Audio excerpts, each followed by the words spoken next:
our guest this afternoon, but who's also been a part of the Don Bosco family for quite a few years now, and who has mentored batches of students, who has helped elevate our events.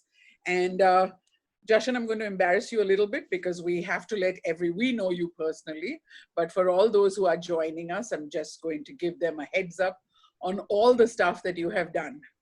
So welcome, Jashan. Jashan has got did his bachelor's in architecture. You're wondering what he's doing with food. Now I'll continue. He then did his MSc in international business and then got certified by the Kiev International Culinary Academy and the European Bartender School.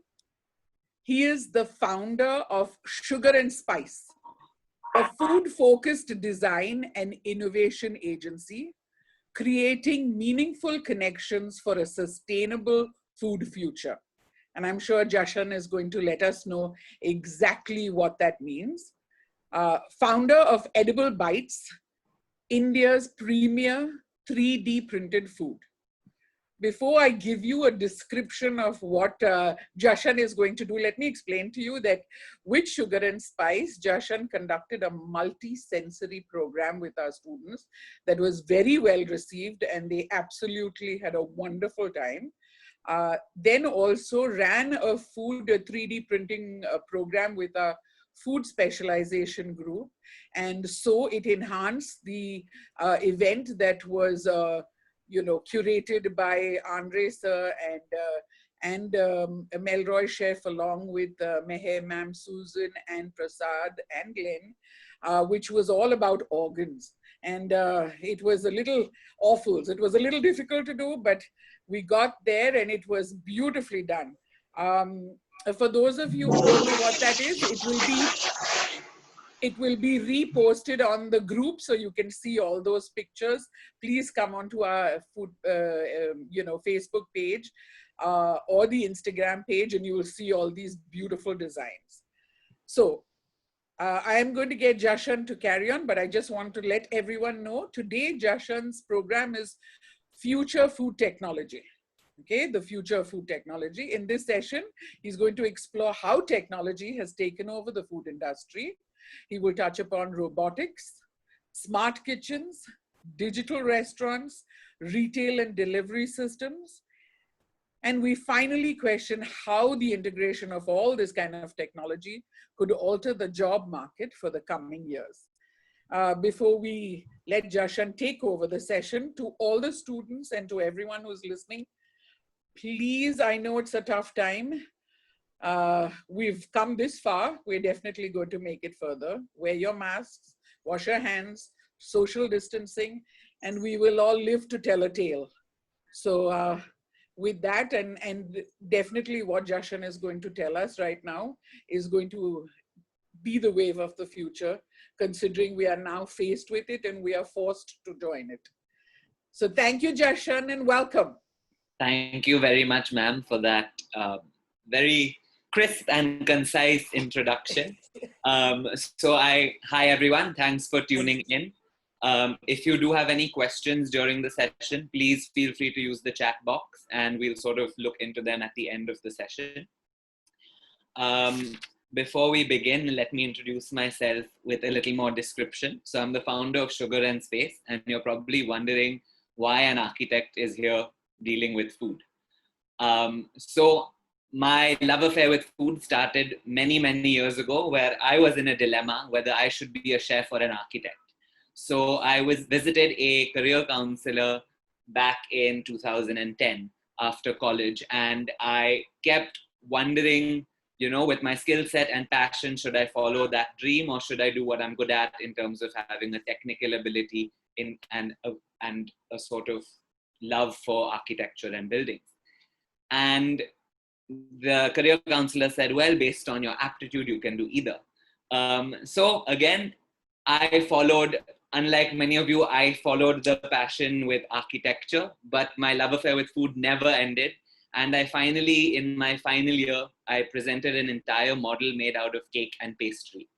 And the whole experience was architecture sort of inspired by food. So every time you walk through a building, you would sort of taste a different part of the building to experience the sort of space or design intention.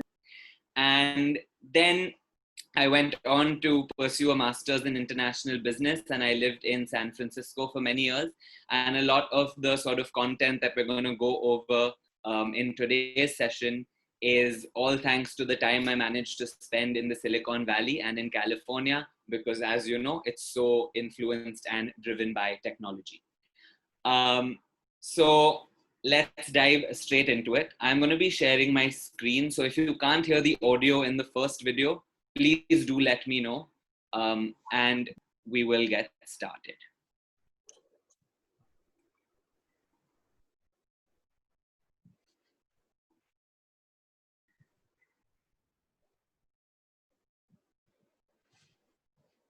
Are you able to see my screen?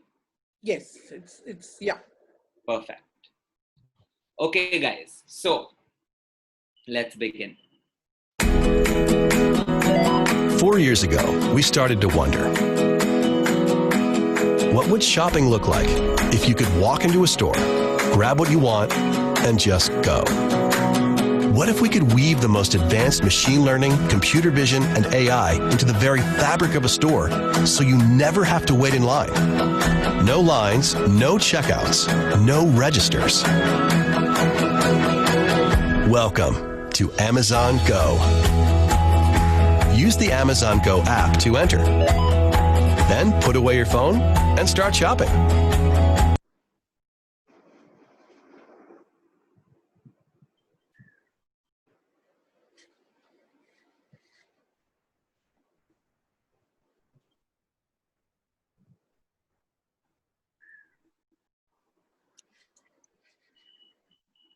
One second. So this is exactly where we are at right now with food and the world of technology. I'm gonna share this. It's really that. Take whatever you like.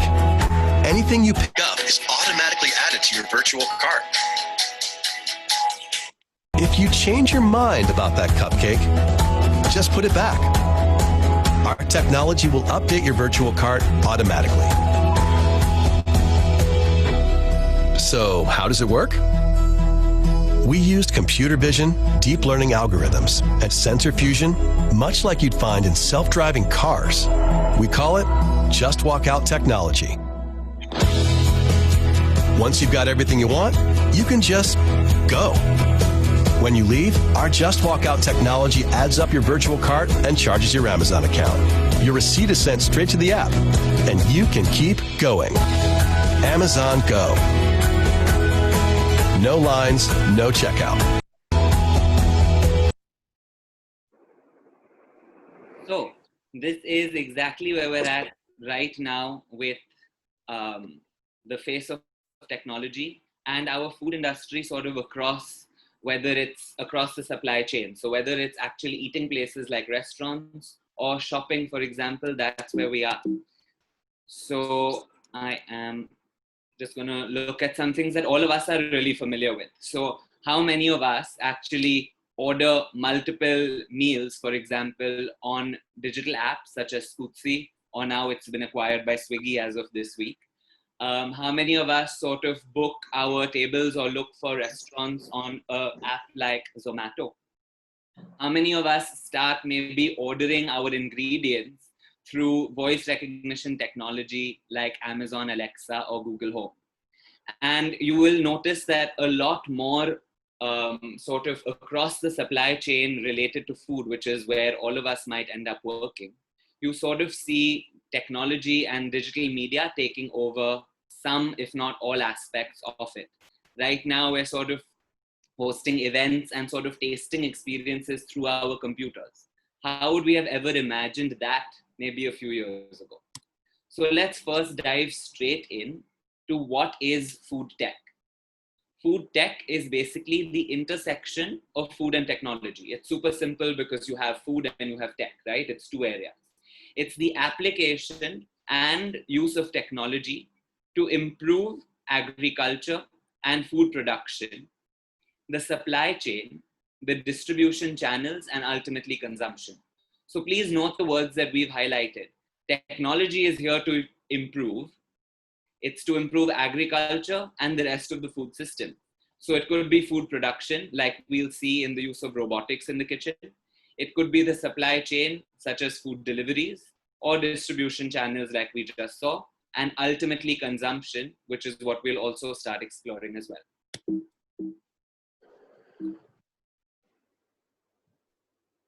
So there are different categories of food technology that we're going to explore today. As Annabelle ma'am had mentioned, we'll look at a little bit about future food, agri-food tech, which is agricultural food technology, robotics and 3D food printing, a smart kitchen, digital restaurants, and retail and delivery.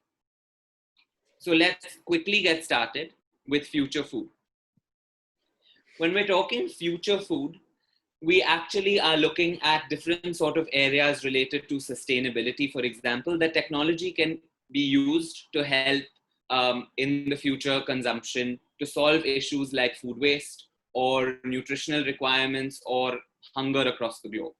So if you look at bugs or insects, they actually are a great alternative source of protein. So of course, you must have seen a lot so far around the world about sustainability news related to consumption of meat or meat products, or the amount of environmental resources that sort of go into consuming them. So protein found in bugs, such as crickets, mealworms, or grasshoppers, although alien to some of us culturally, have been eaten across different cultures for a long period of time. But what happens is, because they're also small sort of organisms with a high protein content, you're able to really sort of, in a small resource or a small land, you're able to get a larger sort of percentage of protein out of it. Personalized diets, if somebody has certain requirements of protein intake, for example, these could be a good solution. And like we mentioned, there could be different sort of cultural associations. So in China or somewhere in Asia, for example, people are really using or used to consuming sort of these type of products. Across the West and across India, we also start seeing innovation around this. So for example, products like using Bugsolutely makes pasta using cricket flour, so it's higher in protein. Or you have things like chirps, which is, again, bugs are used inside the flour to make the chips. The next thing we're going to look at is lab-grown meat. So using stem cell technology, meat can actually now be grown, or we can imitate using stem cell technology the sort of output of traditional meat. This could also be sort of tweaked or modified to improve the flavor profile. So let's say you want something which tastes more gamey, then it's something that you can modulate in a lab. It'll still take about 10 to 20 years of development of this technology for it to come into mass production. So there's different companies like Memphis Meats, Meatable, etc., that are working in this space.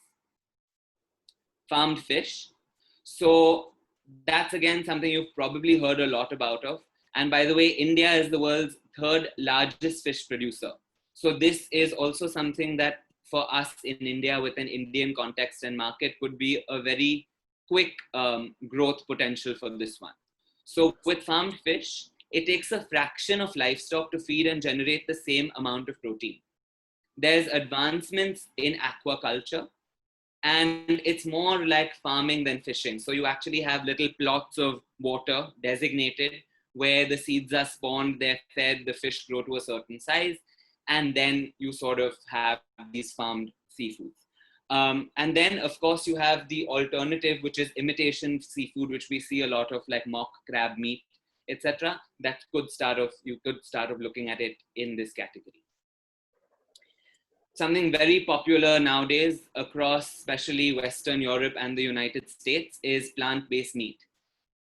Vegan diets, for example, or plant-based diets are something that we in India have often followed.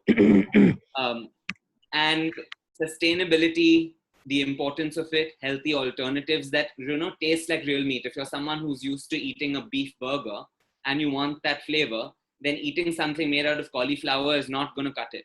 But there's actually companies such as Impossible Foods or Beyond Meat that have made or developed complete patties or buns and burgers that taste exactly like real beef. So they actually manage to even put in iron molecules that sort of imitate the juicy bloodiness almost of beef. And that sort of adds to the eating experience.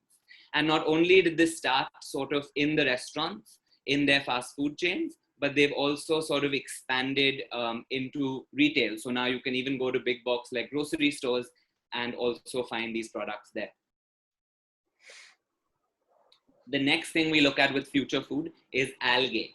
So algae in general is carbon positive, which actually means that the algae growing in the oceans absorb carbon dioxide emissions or carbon content. And not only that, they're also nutritious and super durable in terms of their lifespans. So they can be used as food for consumption because of their nutritious value, or as packaging, which is a sustainable alternative because of its durability. In the environment, about 50% of our atmospheric night oxygen is provided by algae. Spirulina contains about 3 times the amount of usable protein as beef.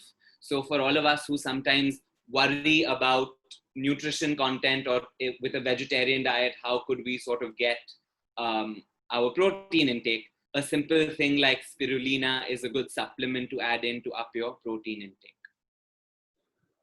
So if you actually look at innovations in food packaging, you have popular companies like KFC, for example, who create edible, let's say, packets for their French fries. You have beer companies like Carlsberg who actually recycle the waste that comes out of the beer byproduct to sort of create their bottles. And then you have companies like Lollyware down there, which is basically edible flavored straws, because a lot of sort of ocean waste or litter that's causing decline in marine populations is because of plastic that actually comes from straws. Finally, we'll look at GMO, which is genetically modified organisms. So using CRISPR technology, labs are now able to alter genes.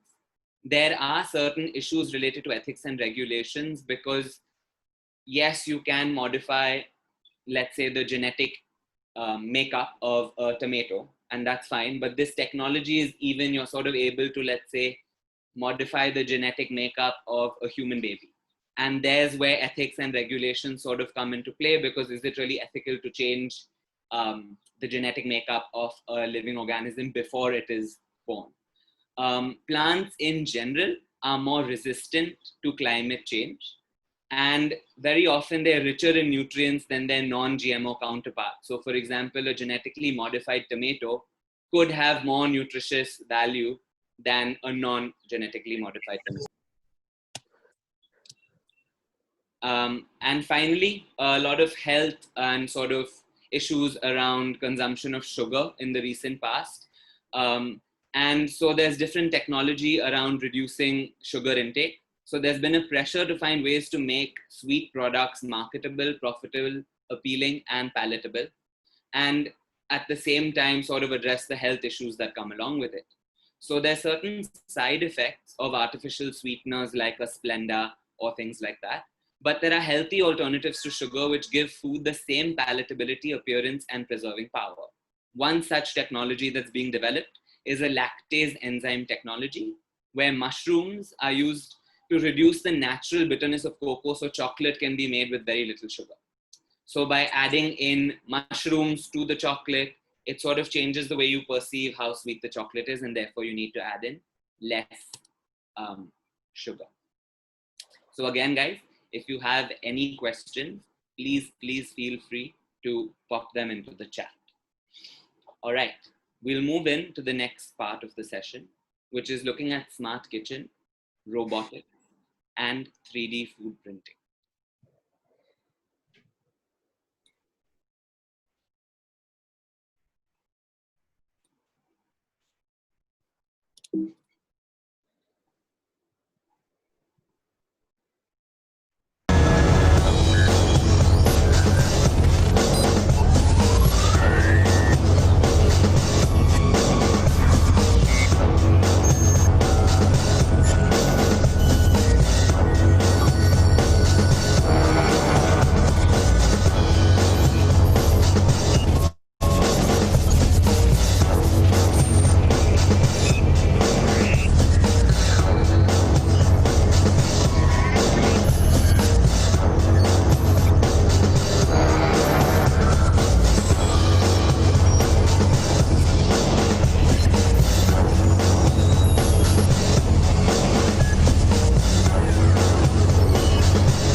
So you're probably wondering if that's where technology is, or if that's where kitchens in our houses could start looking like in the near future.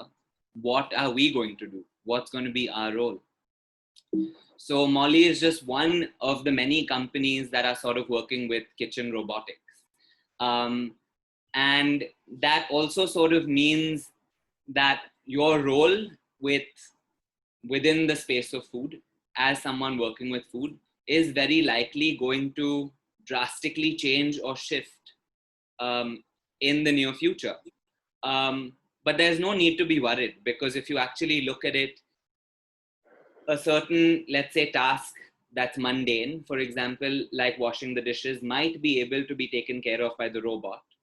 But that has to be tuned in. The robot has to be maintained, and that also allows you to have more sort of time to maybe focus your time on other tasks. So it's a matter of adjusting to that shift when technology sort of matches a widespread market state. Let's just go on to the presentation. And in a more sort of understandable way, technology is even already added into using sort of intelligent frying pans or smart appliances in general. So just taking a case study of an intelligent frying pan, for example, you basically have an app, okay, an application that gives you access to over a few recipes. You can even create your own.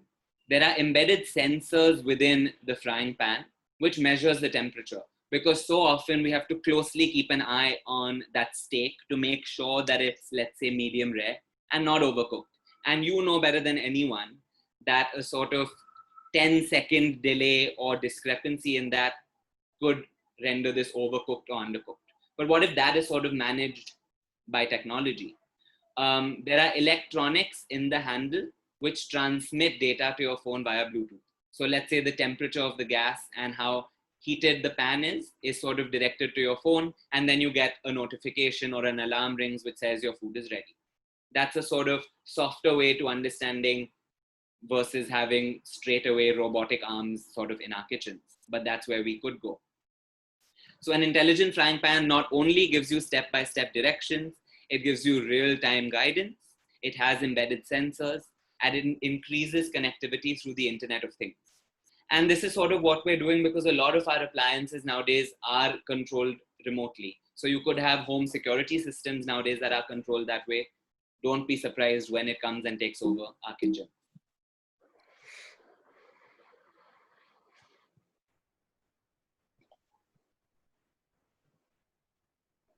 Next, we're going to start looking at 3D printing technology.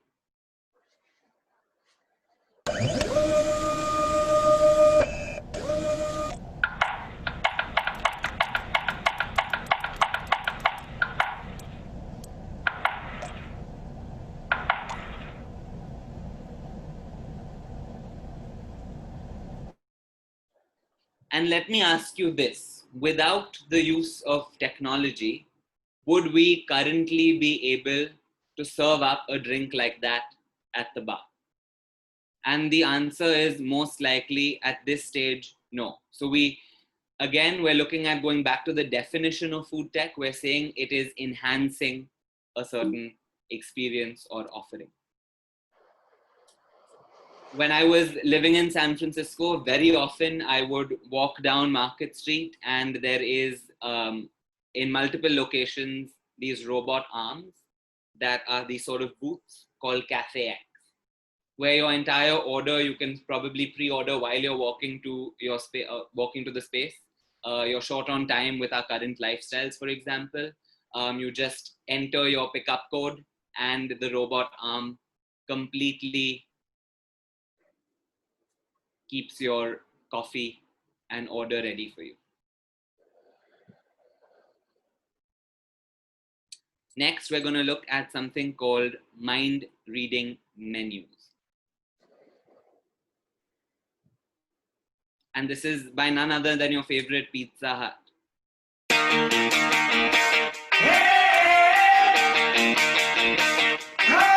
Hello, welcome to Pizza Hut. My name's Toby and I'll be looking after you today. Do you know what you'd like to Ma'am, are you able to hear the volume of the video? Yeah. Okay. Order. Hey, don't worry. Let me introduce you to our brand new subconscious menu. It's like magic, but without the weirdness. Here's the sciencey bit. This menu is controlled with your eyes and mind. Right, first things first. Follow the logo with your beautiful eyes. Perfect. The menu has now recognized your eye movement. Now this is the cool part, choosing what to tantalize your taste buds with. In fact, by the time you think you've chosen, your subconscious has already done it for you. This amazing little gadget can tell which ingredients your eyes and mind have been gazing at the longest, and in a few tiny milliseconds, Bob's your uncle. Your pizza's revealed. Crazy, right? Have a nice meal, guys.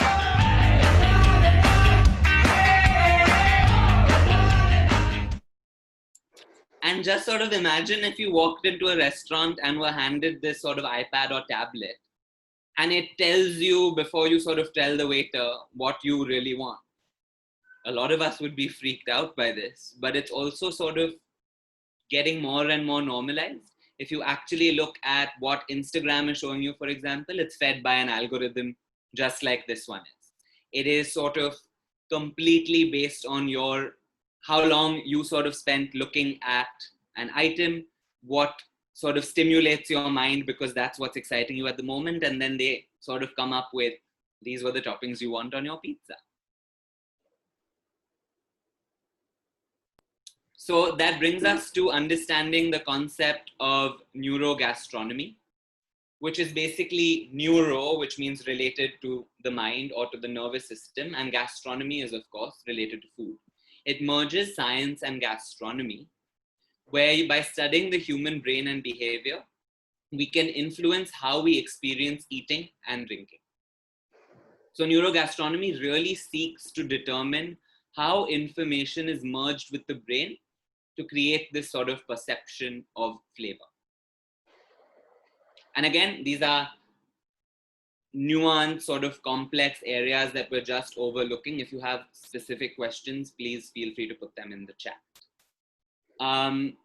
Now, before we share this restaurant experience, which is called Ultraviolet, this is sort of very closely related to what I believe in my practice, where by modifying your ambience or your surrounding or different senses, you can change the way in which people perceive their food and drink. And that's so far what we have been doing. The difference with ultraviolet is that it uses a complete transformation of ambience through lighting, sound, color, you name it, they change it for each course of the 10-course meal. And it's a restaurant located in Shanghai, and we're gonna take a look at it now.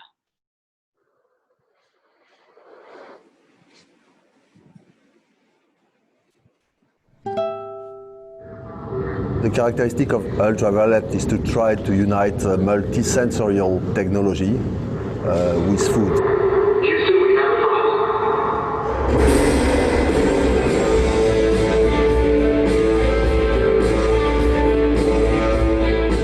Some restaurants are by the sea, some are in the city, but at Chef Paul Paret's Ultraviolet in Shanghai, every single dish in your 22-course meal will be served in a different environment. The fish and chips are served in the rain with the side of the beetles. Lobster is paired with a Riesling, served oceanside. The goal is bigger than food. It's experience and memory. Can we create an ambiance that will, for instance, bring the people together at the time of the main course, have them tense at the beginning of the meal, have them laugh at a certain time. In a normal restaurant, the light has nothing to do with your dish. The music which is going to play in the background has got nothing to do in your dish. In this restaurant, we have the chance to be able to control those elements. The inspiration behind Ultraviolet is simple. Chef Paul wanted to serve his guests food at the exact moment that it would taste its best. To do this, he had to take control of the elements, a concept he actually grew up with. It's the principle of my mother. When my mother is cooking, she don't ask me at what time I want to eat. She don't ask me what I want to eat.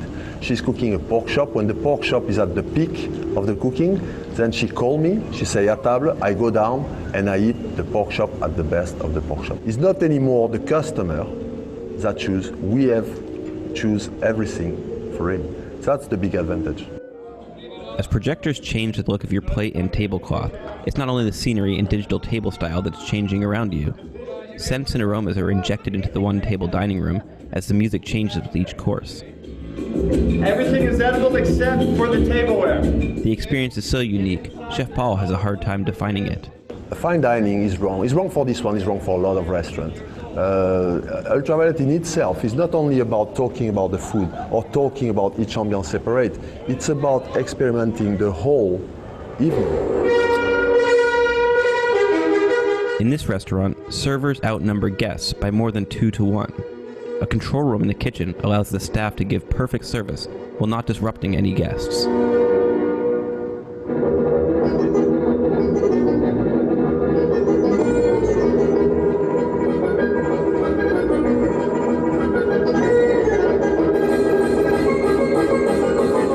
But while the unique experience is tailored to the highest degree, the team doesn't take themselves too seriously. Humor and fun are certainly on this menu. For example, as guests eat their melted gummy bears, Chef Paul and his staff run laps around the table. It's not that experimental, it's very playful. Being the first one in doing a project like this, the worst enemy of the project could have been the pretension. I went too late, I was talking. We don't reveal much to the people. Tonight they will feel, that's all. We don't explain. As a matter of fact, a lot of the things for a lot of people are subconscious. Sometimes we use some primitive technique. Atmosphere is the most intangible part that you can have inside of a restaurant. And here we have a fluctuating atmosphere. We have an atmosphere that can be tailored on every dish. Reporting for the New York Times in Shanghai, this is Jonah Kessel. And really think about that. And there was one key point I want all of us to know. He has twice the staff to the number of customers, right? And that is because everyone is so nuanced or specialized in what they're designated to do. And that's also because more technology has been added on. So it's not necessary that the use of technology is going to disrupt all our jobs, for example, which is a very common notion that we sort of come across. And this brings us to something that I've spoken to Annabelle ma'am a lot with, which is this term for intelligent hospitality. And I'm very happy that sort of I'm able to share this knowledge with all of you guys to sort of really help us all understand that technology is an enabler. It's a matter of how we use it. So if we use it in a sort of smart or intelligent way and for good, it can be used to enhance, to increase an experience, to sort of help us with things that we sort of have trouble with. But again, that's what we sort of have to start looking at is intelligent use of technology in hospitality. Now, a lot of you must be familiar with the recent, I'm just going to share digital pop-up that we had with Le Petit Chef. This is something similar.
So really think about this, why this has sort of been presented to you after the term intelligent hospitality has been introduced to you, is because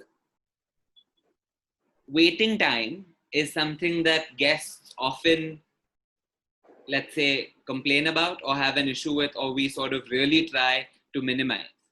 But technology here is used in a very smart and strategic way, where guests are being entertained during their waiting time, which means that perception of waiting is no longer a problem, right? So that's why I consider this to be intelligent use of hospitality. Very quick, let me just share my screen.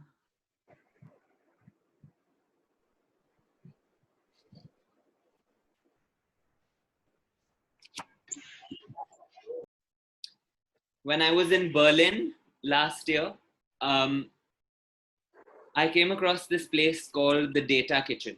So I walked into what seemed like a very nice place to go and have lunch. But I saw this very interesting sort of wall that stood between the seating area and the kitchen. And it was this wall, which they call the food wall, which was with these digital automats. In general, when we perceive, let's say, food that we're getting out of a vending machine, you tend to consider it to be unhealthy, fast food, cheap, or junk food, right? Because we're used to, let's say, seeing packets of cookies, some chocolate, candy or crisps or chips sort of in these vending machines. But this was sort of the exact opposite. Behind this wall, there was an actual chef working with the freshest, most seasonal, locally sourced produce to handcraft these sort of dishes. So then what did the technology do? The technology with the use of this wall sort of allowed a customer, again, in a city like Berlin, you're pressed for time. You pre-order, you set your time, he makes your dish. I walk in, I scan my phone like the lady is doing down here. My name pops up because the particular automat has your number or name on it, so you know which one to go to. And then you sort of have a freshly prepared dish with no waiting time right here. And what this also allows is that I come, I pick up my own dish. So the dishes are actually, I don't know if you can see it in here, are served on trays, like an airplane meal, because it's not particularly easy for me to pick up multiple things. So I just pick up one tray. I head to my table. What that also allows is the service staff in the restaurant is not non-existent. They're very much there. But instead of, let's say, dealing with issues like payment or what can I get you, or making maybe a possible human error with taking the order, that's sort of eliminated. But the person sort of has time to come and greet the customer saying, hi, I hope your day is going well, and let me know if I can get you anything else. And that sort of makes the whole experience through technology very positive. The application itself is made easy and approachable for across age groups. There's an entire community that goes to the Data Kitchen in Berlin regularly for different sort of meetups. And that's when it all comes down to the responsible use of technology.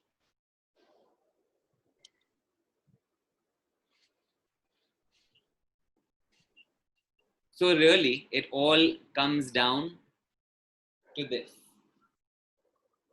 How might technology alter or change our role in the future of food? As all of us are sort of making our ways, we might end up being chefs like the one at Ultraviolet. We may end up using smart appliances like the smart frying pan, or as all of us do right now on a regular basis, using different sort of technology to order our food or consume our food through digital consumption like Instagram nowadays. So if you have any questions or comments related to future food, the use of technology and food, I know we've covered quite a bit right now. So I'm just going to open up the chat box. Ma'am, would you like to add anything? No, it's really interesting. I want all the students to understand that in every single element that you spoke about, we still have a human element involved in it, so that, the inertia for technology, allowing technology in. I would like to remind all the students, when we were in college, that is many millennials ago, there weren't things like blast chillers and immersion heaters, which are now very basic. So you are getting to see all of that and you don't think twice. Likewise, in another couple of years, there will be all of this and you will be part and parcel of it and you won't think twice of it. So the good thing is to embrace it as it's emerging, so that you're on the cusp of it all as you're, you can actually choose which niche you want to get into. You know what, I was looking at your robotic washing of the dishes and thinking how many people would have wanted it over the lockdown. I know, right now that's definitely one of those things that would have been in most demand if it was here. Completely. So, but I think even with all the robotics, the final, coding of palettes and food and nuances will still need that live touch, and that's where people still will come in and make sure that the right, I don't think computers can take over that final palette of taste, which eventually comes to, the human touch. And with a lot of sort of this technology, again, like we mentioned, it's an enabler, which means a lot of the time it's definitely originating from a human being. So a chef is still required to, let's say, conceptualize the proportion and quantities. Right. You still are required to feed that into any machine. We've seen that with using, let's say, commercial beaters or dough mixers in all our bakeries now, which many years ago we used to physically do. Right. But till today, the machine can't go pick up your flour, mix it in the proportions. It can help you weighing. Right. And sort of with the manual labor. Right. There were a few comments that we can address in the chat. So someone said that the artificially grown meat used for burgers contains high amount of salt to mimic the taste of meat, which is not healthy. And absolutely, that is probably very true. However, a lot of these companies are also not only regulated by regular departments like the FDA in the US, which is the Food and Drug Administration Department, but they're also sort of under, because they fall in the middle of two industries, they have to sort of meet requirements of multiple industries, which also leads to maybe a more stringent sort of checking or a rigorous process before putting products out there. So it is possible that a lot of these sort of synthetically produced items are not necessarily as good for us. But again, today we were looking at not saying this is better or worse. We were looking at how technology is sort of used or to transform this sort of future of food. Someone said, why do we need to decorate the whiskey? Isn't it just a waste of time and also a resource? Completely valuable and fair if the goal is to just drink a whiskey, right? A lot of the times, why do we spend time with presentation of a dish? Because we eat with our eyes before, right? We're trying to communicate something.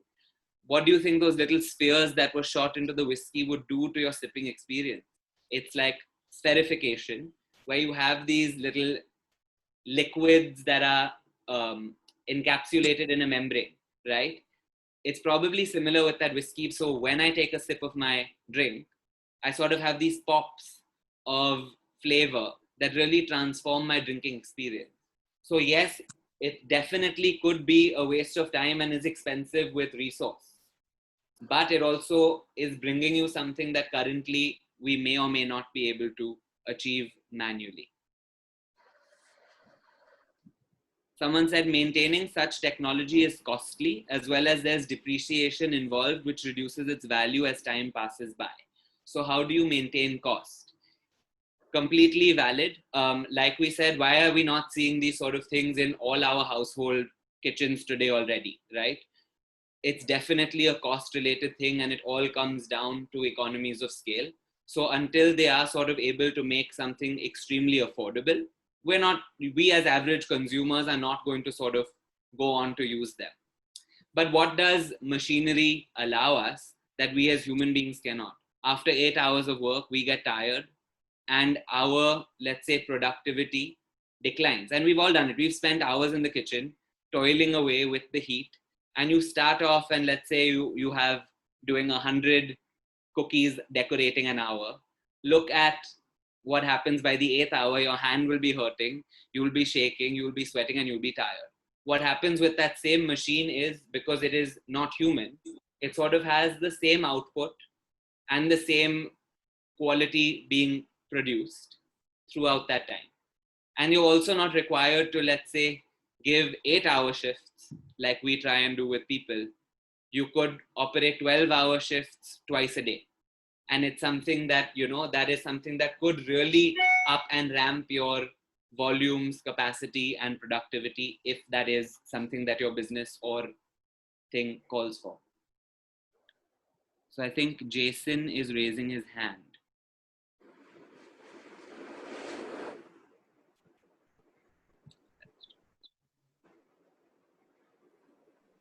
Jason, if you want to put your comment into the chat, maybe.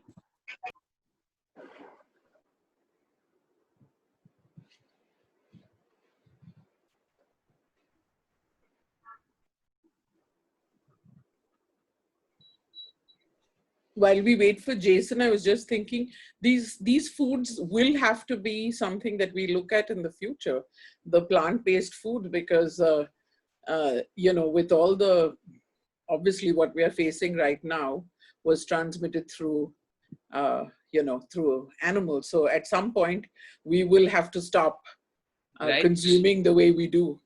And this will, there's need of the hour. So with or without the salt, we might just have to turn to it. Yeah. Yeah. And like we said, it's sort of at different places depending on geographic region, right? So in the northeast of India, for example, I'm sure there are cultures that are used to eating mealworms. In Bombay, we would probably cringe at the thought of it, right? Yep. But it is something that you will find widespread across different cultures. And what's interesting is in places like Italy, in Milan, there is this sort of eating experience called entonotte, which is basically an insect eating experience. And they have a 3-course meal serving you insects in a sort of staggered way. So in the first course, you don't see any insects because you're sort of going to be averse.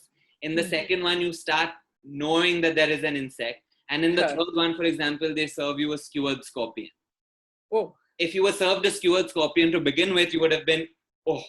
Yeah. And this is sort of exactly what we try to sort of do even with Awfully Good, where people have a certain mindset related to, let's say, offcuts of the animals or livers or organs. And by 3D printing it, what we managed to execute in February this year with Don Bosco was sort of changing, let's say, the perception or mindset, because I may not want to taste liver just because I know it's liver, but I might actually like it. So if it's presented to me in a certain way through the use of technology, I might be more willing to try it. Right. So Alroy is asking, maintaining such technology is costly. Yes, that we've been over. Jason said, any new dishes can be compiled in new technology. Any cocktail can be prepared in new technology. It's sort of completely true, because with our 3D printer, we need chefs like all of you to innovate, let's say, recipes that we can convert to edible inks in order to print it. Without that feeding it in, we would not be able to do it. But what the printer is able to do, for example, is produce identical designs without any sort of human error or that coming into the picture, and sort of, give you a sort of consistent output. So I think that was it with the questions. If anyone has any questions later on. Someone said, the cost of adding such collaborative robots is expensive. The dilemma is that we are supposed to provide employment to humans and Indian citizens. High technology like this may not be viable in general in India. Well, completely valid. It's something that we therefore maybe see more widespread across Western or developed countries.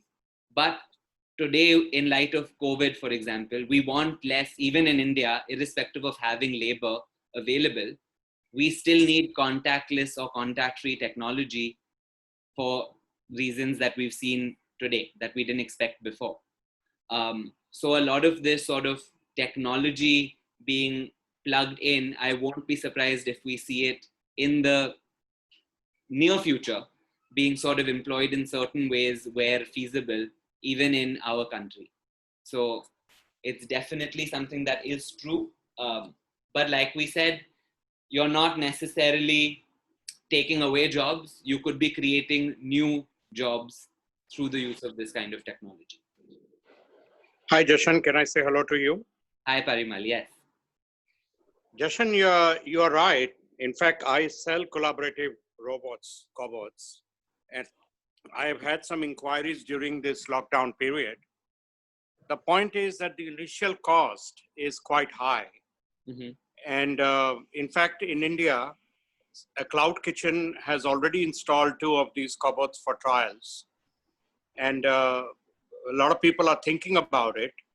But the high technology cost of investment at the initial stage is quite high, and money is scarce right now, and people are scared right now in investing, because unfortunately COVID-19 is here to stay, and until the vaccine is found, as is obvious, people are going to be very, very fearful of going and dining in restaurants and things like that. That's all I wanted to add. Thank you. Thanks, Parimal.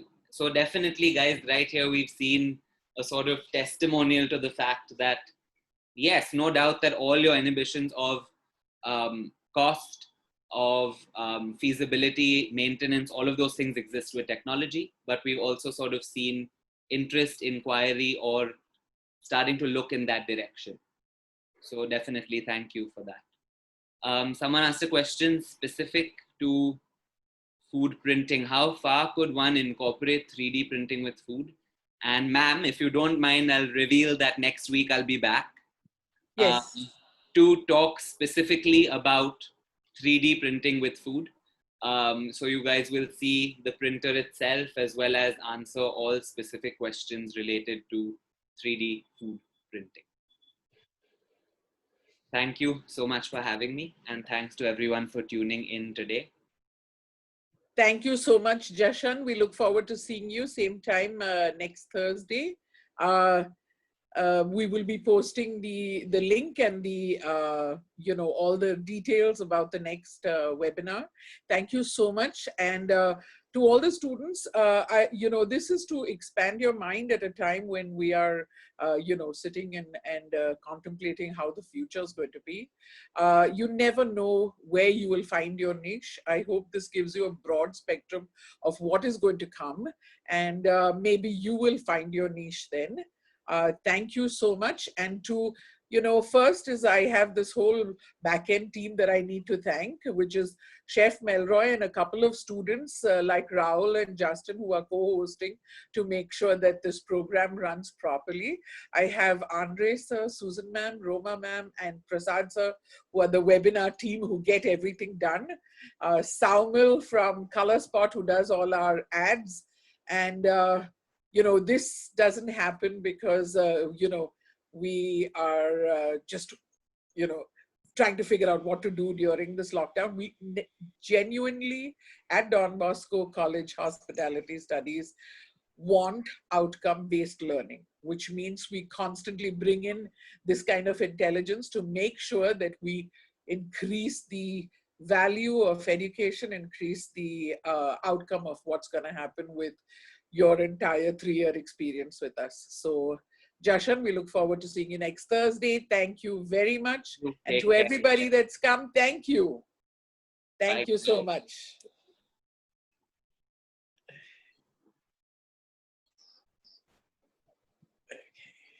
Thank you.